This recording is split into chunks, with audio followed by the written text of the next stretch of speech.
بلوچستان کے شہر نوشکی سے ہمارے نمائندے کی رپورٹ کے مطابق نوشکی سے لاپتہ ابرار بلوچ، رسول بخش اور سہیل احمد کے اہل خانہ نے پریس کلب نوشکی میں پریس کانفرنس سے خطاب کرتے ہوئے مطالبہ کیا کہ ہمارے عزیزوں کو اگر 48 گھنٹوں کے اندر بحفاظت بازیاب نہ کیا گیا تو قومی شاہراہ پر غیر معینہ مدت تک دھرنا دیں گے۔ انہوں نے پریس کانفرنس سے خطاب کرتے ہوئے کہا کہ 7 فروری کو جمال آباد کے رہائشی رسول بخش ولد حسین بخش اور سہیل احمد ولد بابو ندام جو پیشے کے حوالے سے گاڑی مکینک ہیں، انہیں فورسز نے کلی بدل کاریز سے جبری طور پر لاپتہ کر دیا ہے، جبکہ 28 فروری کو کلی جمال دینی کے رہائشی ابرار بلوچ ولد محمد اکبر جمال دینی کو فورسز نے گھر سے جبری طور پر لاپتہ کر دیا اور تاحال ان کے بارے میں کوئی علم نہیں کہ وہ کس حالت میں ہے۔ لواحقین کا کہنا تھا کہ ہمارے جبری لاپتہ افراد کو فوری اور غیر مشروط طور پر بحفاظت بازیاب کیا جائے۔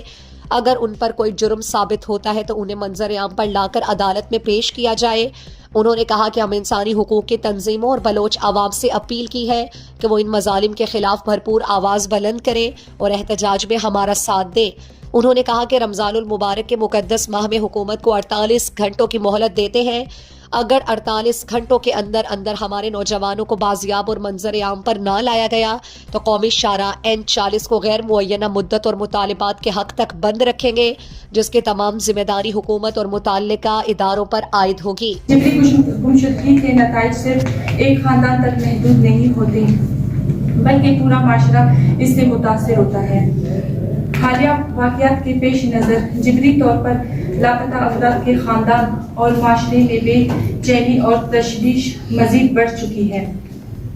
معزز صحافی حضرات، ہم اس پریس کانفرنس کے ذریعے نوشکی میں ہونے والے چند جبری گمشدگی کے واقعات کی طرف آپ کی توجہ مبذول کرانا چاہتے ہیں۔ 7 فروری 2025 کو نوشکی کے علاقے زور آباد کے رہائشی رسول بخش ولد